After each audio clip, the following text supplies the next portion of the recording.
primer armónico, nuestra buscada onda senoidal pura, en la medida que tiene más armónicos, ¿a qué tiende esa onda? ¿A qué? A deformarse. ¿Cuál es la peor de todas las formas que podemos tener en una onda alterna? Cuadrada. Una onda que llegue a tener todos los armónicos se terminaría tornando una onda perfectamente cuadrada. Nada más que no la estudiamos con todos los armónicos porque no tiene sentido, porque nos limitemos a los más relevantes y ya llegamos a aproximaciones bastante importantes. Esta es una síntesis de lo que vimos los otros días. Forzar el paso era a nuestro sistema de polos rotantes que de manera desarrollada se desplazan a una velocidad v constante frente a una bobina. ¿Qué tal? Tener un arrollamiento cortado es tener un arrollamiento que tiene un paso alfa p al que le falta un cierto ángulo eléctrico θ para llegar a tener el paso polar igual a pi radianes. ¿Se acuerdan de eso?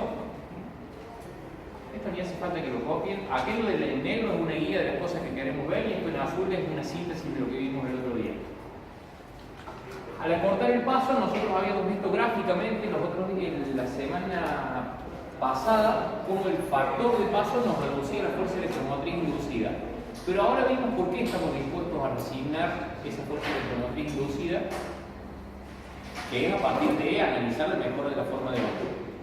Aparte de que ahorramos algunos kilitos de cobre, porque al hacer la bobina de paso acortado, las cabezas de bobina son más cortas y por eso tienen menos cobre. El análisis que habíamos planteado el día martes es que con el acortamiento del paso podemos eliminar armónicos o reducir la amplitud de esos armónicos. O una, o la otra, o las dos cosas, dependiendo del paso que eliminamos. Para una fuerza electromotriz resultante, como de la sumatoria de la amplitud del primer armónico por su factor de paso por su velocidad de rotación y multiplicada como argumento del seno. Tercer armónico por su factor de paso, quinto armónico por su factor de paso, considerando solo los impares. Habíamos visto que eligiendo el paso alfa p apropiado o el acortamiento apropiado, que es la misma cosa, nos podía llevar a eliminar armónicos. ¿Qué debía ocurrir para eliminar un armónico? Que su factor de paso sea igual a 0. Y para eso lo que nos resultaba útil era recordar que el factor de paso de un armónico J era igual a seno de J por alfa p sobre 2. Donde seno de alfa p sobre 2 lo habíamos estudiado el otro día. Y le agregamos el orden del armónico, porque el orden del armónico siempre vale sobre los argumentos de los ángulos que estudiamos para ese armónico. Si de acá hacíamos una descomposición, un despeje, llegábamos a que para que este cita J alfa p se haga 0, lo que tenía que ocurrir es que alfa p sea igual a N' por pi sobre J, donde N' era un número par, pi son los 180 grados y J el orden del armónico que queríamos eliminar. Entonces habíamos visto que si nosotros hacíamos un alfa p igual a 4/5 de pi, ¿qué armónico eliminábamos? El quinto. Podríamos hacer también un alfa p igual a 2/5 de pi. ¿Qué armónico eliminamos? También el quinto. ¿Cuál de los dos pasos es el que vamos a elegir nosotros? ¿4/5 de pi o 2/5? 4. ¿Por qué? Si es más corto el 2/5 y ahorramos más cobre. Porque reduce menos la intensidad. Porque el mismo paso que me ayuda a eliminar el armónico quinto me reduce todos los otros. Y 2/5 me reduce mucho más al primero que 4/5. Y a eso lo habíamos visto numéricamente. También podríamos usar un alfa p igual a 2/3 de pi. ¿Qué armónico eliminaríamos? El tercero. Pero 2/3 de pi achica mucho el primero también. Entonces, ¿por qué resignamos la eliminación del tercero? ¿Qué hacíamos para eliminar el tercero? Conectábamos en estrella sin neutro el arrollamiento de la máquina. ¿Cuál es el paso que en definitiva terminaba siendo recomendable? 5 sextos. Alfa p igual a 5/6 de pi. ¿Qué armónico elimina ese paso? Ninguno. Si existiera el sexto, ¿lo elimina? No, ni lo toca. ¿Por qué? Porque el numerador, que es el L', no es un número par. Esa es la particularidad que tiene. Pero este paso, ¿qué efectos produce? Reduce muy poco al primero, que es lo que nosotros queremos, mantener lo más intacto posible el primer armónico. ¿Qué otro efecto produce? Reduce el quinto al 26%. Es decir, le quita el 74%, lo deja casi chiquito, casi desaparecido. Y de la misma manera, reduce el séptimo al 26%. Y ya los de orden superior ya empiezan a perder relevancia, digamos. Entonces, es un paso que tiene una particularidad. No es muy acortado, lo que hace que no perdamos demasiado primero, al primer armónico, reduce convenientemente el quinto y el séptimo, y es fácilmente practicable.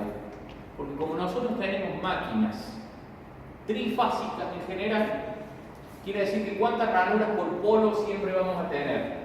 3, 6, 9, 12, 15. Siempre el número divisible por 3.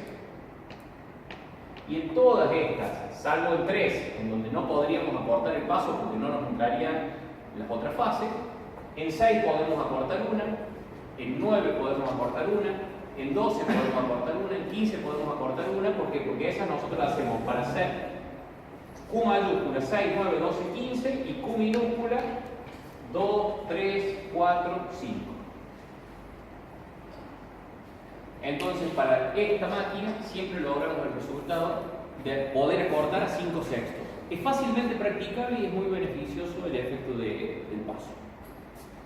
Pero a eso ya lo habíamos visto, no es más que repaso. Nuestras complicaciones nunca terminan. ¿Qué queremos ver? Otro efecto que produce el acortamiento del paso. No debería haber borrado el gráfico, no importa.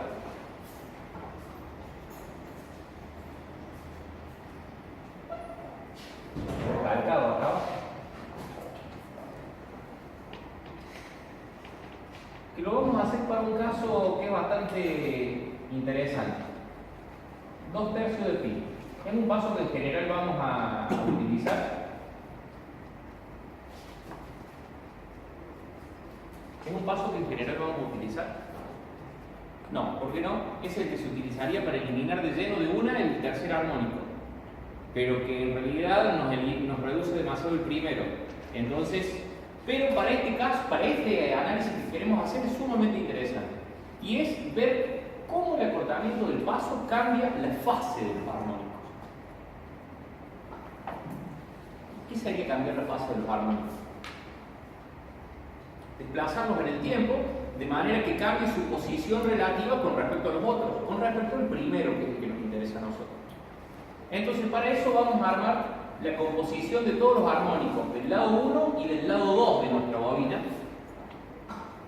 Y vamos a decir que la fuerza electromotriz del lado 1 es la sumatoria de todos los armónicos del lado 1, que es la amplitud del armónico del lado 1, armónico 1, por seno de omega t, más la amplitud del armónico del lado 1, armónico 2,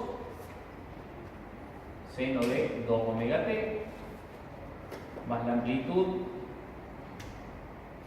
del lado 1, armónico 3, seno de 3 omega t, más amplitud del armónico 1, 4, porque es lado 1, armónico 4, seno de 4 omega t, más S1, 5, seno de 5 omega t. Más todos los que querramos, pero me quedé sin pizarra. Y ya hice 2 veces el dibujo. Para el lado 2, ¿qué tenemos? Va a ser la sumatoria del armónico 1 del lado 2, seno de omega t, menos el acortamiento del paso que tenemos. ¿Cuánto estamos acortando el paso? Menos el paso que tenemos, no el acortamiento. Porque en realidad para el primer armónico este arrollamiento nos dice que tenemos como eje de referencia a ESU 1, 1 y el segundo lado 120 grados atrasado. ¿Por qué 120 grados atrasado? Porque el polo norte todavía no llegó a él, es decir, le faltan 120 grados para llegar arriba, y 120 grados porque lo estamos haciendo de alfa p igual a 2 tercios de pi. 2 tercios de 180, ¿cuánto es? 120. Tenemos un acortamiento de 60 grados y un paso de 120 grados. Entonces, para el primer armónico, la FEM del lado 2 está 120 grados atrasada respecto de el lado 1.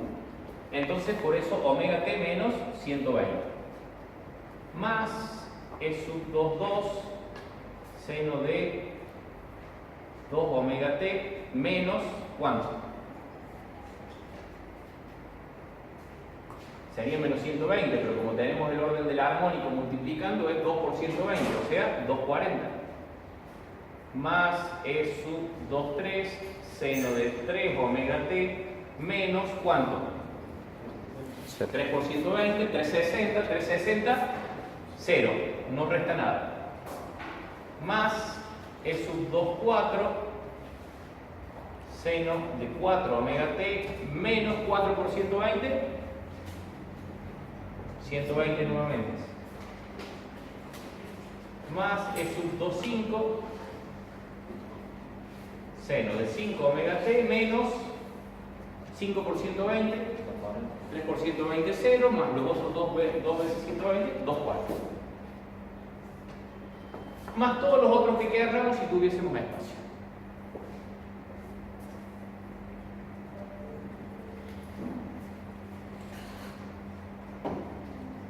¿Qué vamos a hacer ahora? Vamos a agarrar cada uno de los armónicos para los dos lados y vamos a armar esta composición que tenemos de fuerzas electromotrices. Para el primer armónico tenemos E sub 1,1 que lo ponemos como referencia y E sub 1,2 E sub 2,1 a 120 grados, 2pi sobre 3 retrasado, que como están interconectados el lado 1 con el lado 2 por esa cabeza de bobina posterior, para sumarlos, ¿cómo se hacía? Invertíamos el del lado 2, el del retroceso de la bobina. Entonces nos queda menos E2,1 que sumado con E1,1 me da una fuerza electromotriz a la que le vamos a llamar E sub 1,0. Ya no tiene un lado asociado, sino que es la suma de los dos lados, pero le ponemos 0 porque ya no se corresponde con lado al 1, perdón, el 1 es que se corresponde al primer armónico y el 0 que no se corresponde ni al lado 1 ni al lado 2. Es la resultante. Esta resultante nos está quedando 30 grados adelantada con respecto a E sub 1,1. Hacemos el mismo gráfico para E sub 1,2 y E sub 2,2. ¿Cómo sería? Igual, pero con 120 grados más de desfasaje. ¿Por qué? Porque tenemos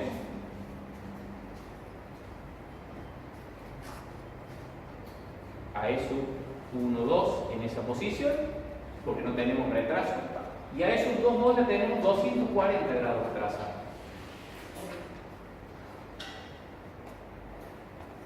¿Cómo hacemos para sumarlas? Lo mismo que recién. Invertimos menos E sub 2,2 y la resultante E sub 2,0 que queda ahora 30 grados adelantada con respecto a E sub 1,2. La E sub 1,0 está 30 grados atrasada, esta 30 grados adelantada. O al revés. Depende del sentido que Depende del sentido. ¿Cuál es el sentido que tenemos que dar? Para nosotros el sentido convencional es antihorario. Entonces, E sub 1,0 está adelantada, E sub 2,0 está atrasada.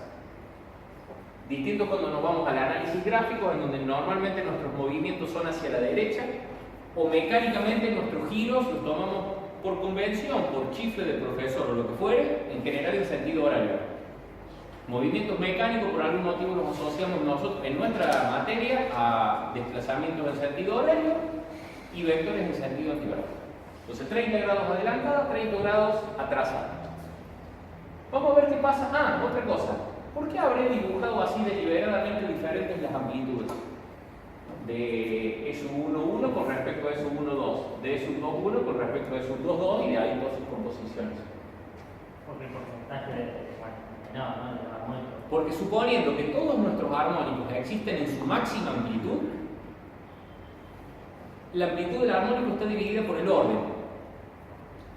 Entonces, si yo digo, bien, voy a tomar la máxima amplitud podría ser la del primer armónico. Entonces, la del segundo es la del primero dividido 2. Depende del contenido de armónico que tenga la onda, pero imaginando que las tenga a todas y en su máxima expresión, el segundo nunca va a ser más que la mitad del primero en cuanto a amplitud. El tercero nunca va a ser más que un tercio del primero. Y así hasta llegar al que querramos. Por eso nosotros decimos los otros días, si el tercer armónico lo eliminamos por un medio diferente, ¿cuál nos conviene eliminar luego de eso? El quinto y el séptimo, porque son los dos más importantes luego del tercero. Por eso no nos vamos al 11, al 19, ni a ninguno de esos, digamos. Porque esos ya cada vez se hacen más irrelevantes. ¿Qué pasa con el tercero? E sub 1, 3 y E sub 2, 3. E sub 1, 3. E sub 2, 3. Menos E sub 2, 3. ¿Qué pasó? ¿Qué resultado nos da?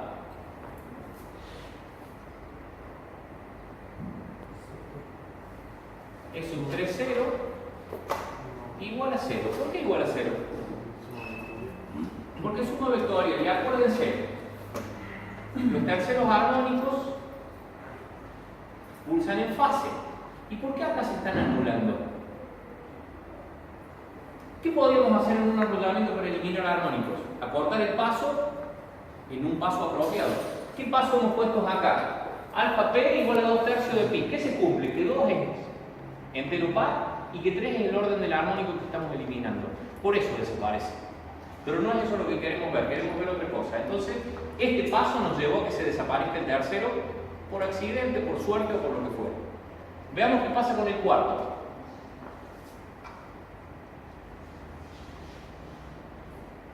E sub 1, 4 y E sub 2, 4 a 120 grados.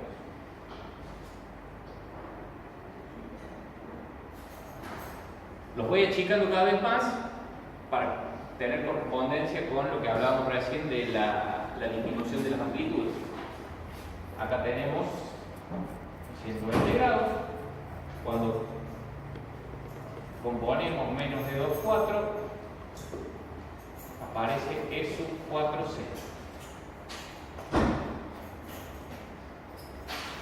Que está adelantada 30 grados. Y nos vamos al último, el quinto.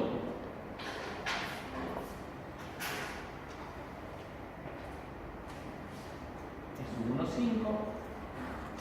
E sub 2, 5. 240 grados entre ellos. Cuando rebatimos menos de 2, 5.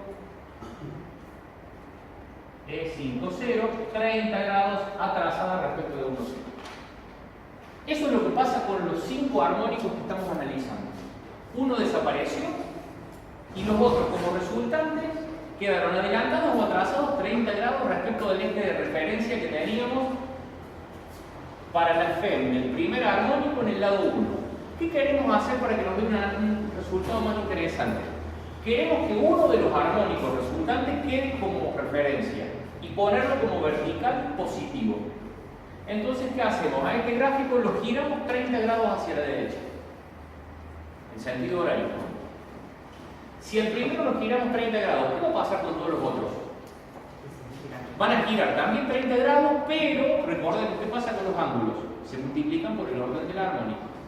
Entonces el primero gira 30 grados, el segundo 60, el tercero 120, el cuarto, no, perdón, el tercero nada, serían 30, 60, 90, pero no existe, 120 y 150. Vamos a ver qué pasa entonces. Y vamos a armar ya las resultantes de esto.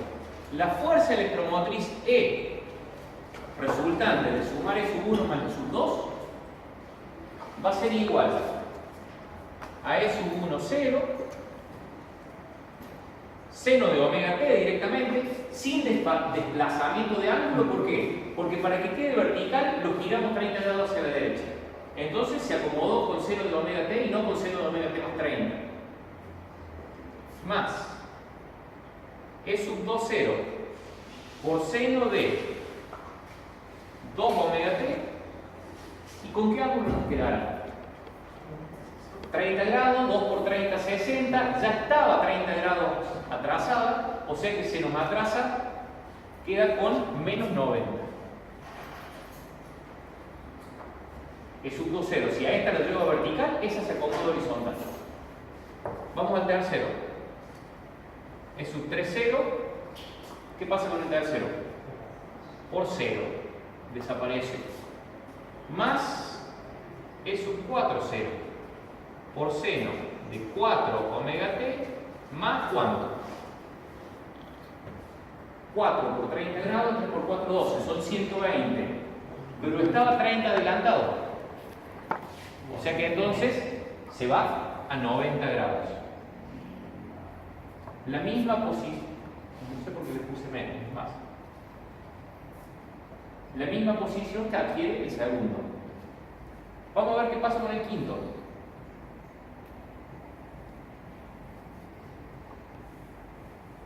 Omega t menos 30 por 5 son 150 grados. Ya estaba 30 grados atrasado, o sea 150 más los 30, 180. Y ahí podríamos seguir armando la secuencia con todos los otros armónicos y esto nos llevaría siempre al mismo resultado. Todos los armónicos pares se desplazan 90 grados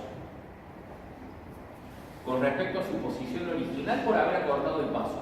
Y todos los impares, como el 5, como el 3 si existiera, como el 7, como el 9, todos se desplazan 180 grados.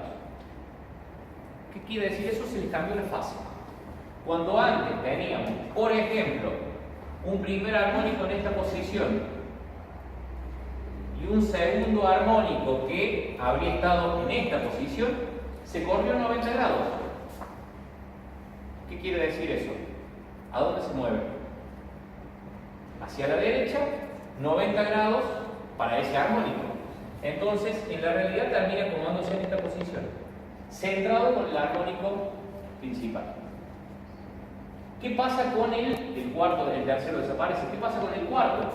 Se corre 90 grados. De esa manera se produce un desplazamiento. Entonces, una sumatoria de armónicos que nos hubiese llevado a una onda perfectamente cuadrada, si estaban en fase con su posición original, al haber cambiado el paso, ¿qué hace? Deja de llevarnos a una onda cuadrada. Y cualquier otro resultado va a ser menos feo que una onda cuadrada para lo que nosotros buscamos. Entonces, con el acortamiento del paso, eliminamos armónicos a ojo, a dedo, el que nosotros queremos. Reducimos otros, tratando de no reducir tanto el primero, y encima a los restantes le cambiamos el paso. ¿Preguntas respecto de esto? Es tan divertido este tema que salió en los exámenes. Está bueno esto de que te voy diciendo y que su compañero va grabando. Porque entonces después al final del año se van a poner a escuchar las clases y van a descubrir que en todos los temas le dije que son seguidores de los Igual también van a escuchar que le dije que todos son aburridos. Así.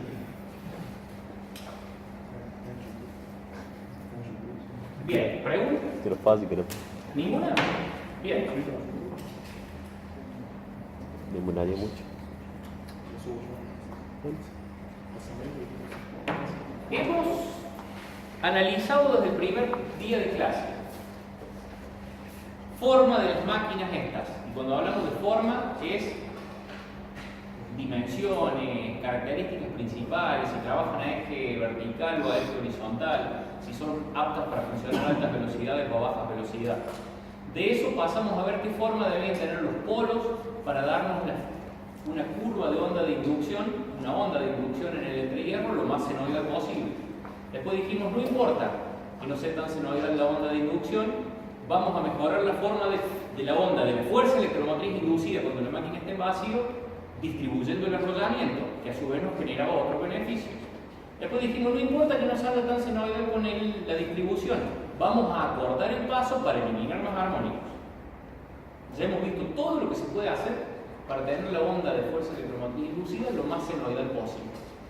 Lo que vamos a hacer ahora es ponerle en marcha la máquina. Es decir, hemos visto la forma de los polos, hemos visto la forma en que se construye el inducido, hemos hablado de los arrollamientos, los números de espiras y todas esas cosas, lo van a profundizar ustedes en el práctico. Ahora ya suponemos que tenemos armados los polos, están dentro del arrollamiento inducido, la ponemos a girar a la máquina y vamos a empezar a ver qué pasa. Pero todavía no la ponemos en carga. Hoy la vamos a estudiar funcionando, pero en vacío. Resulta que cuando nuestra máquina, en donde por ejemplo dibujamos un polo,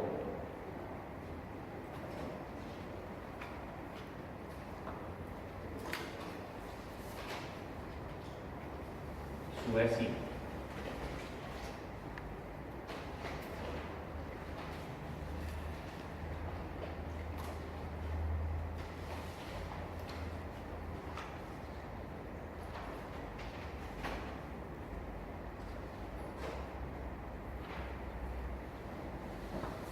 estudiamos un polo al que le ponemos el arrollamiento excitado, suponemos que lo vamos a tener girando a velocidad de sincronismo, con ese sentido de circulación de la corriente tenemos un polo norte.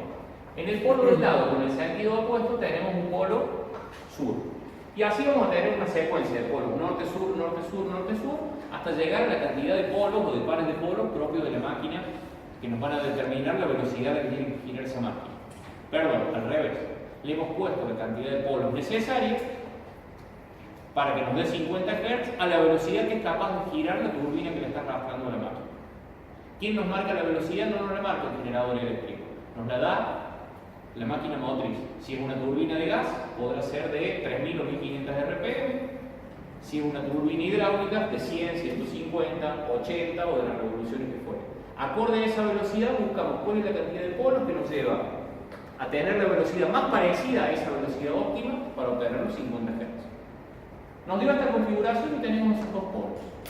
En la medida que le hacemos circular la corriente de excitación, nos encontramos con un fenómeno bastante especial y que es la dispersión. ¿A qué le llamaban dispersión en el transformador o en la máquina de corriente continua? Al flujo de dispersión, flujo magnético de dispersión, que por ahí nosotros decimos la dispersión. Bien, es flujo magnético de dispersión.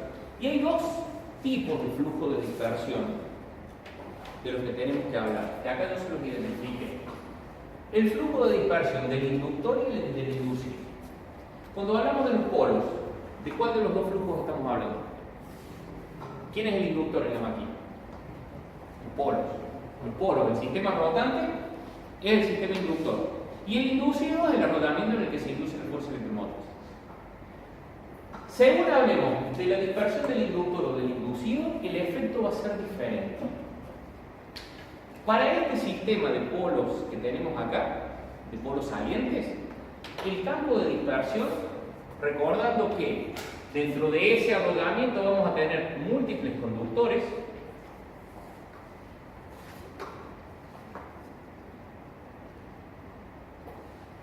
el campo de dispersión se va a cerrar de esta manera, envolviendo capas y más capas de conductores. ¿Por qué? Porque a ese campo de dispersión, ¿quién lo produce? La fuerza magnetomotriz del polo. Este arrollamiento que produce fuerza magnetomotriz y me excita magnéticamente el núcleo del polo, hace que el polo esté sometido a una tensión magnética determinada, que llega y me da el campo excitador en el entrehierro, acá frente a mi inducido ranurado.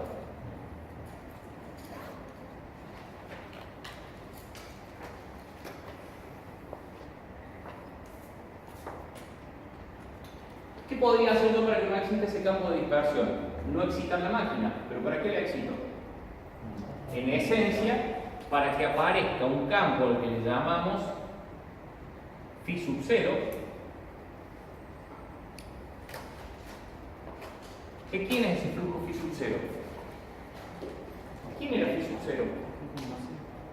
el flujo en vacío producido por la máquina que metido dentro de la expresión E sub 0 igual a 4,44, factor de arrollamiento, número de espiras, frecuencia por flujo phi sub 0 que me daba la fuerza electromotriz inducida en vacío, esa que queremos que sea lo más senoidal posible para lo que estuvimos estudiando todo lo que vimos hasta recién.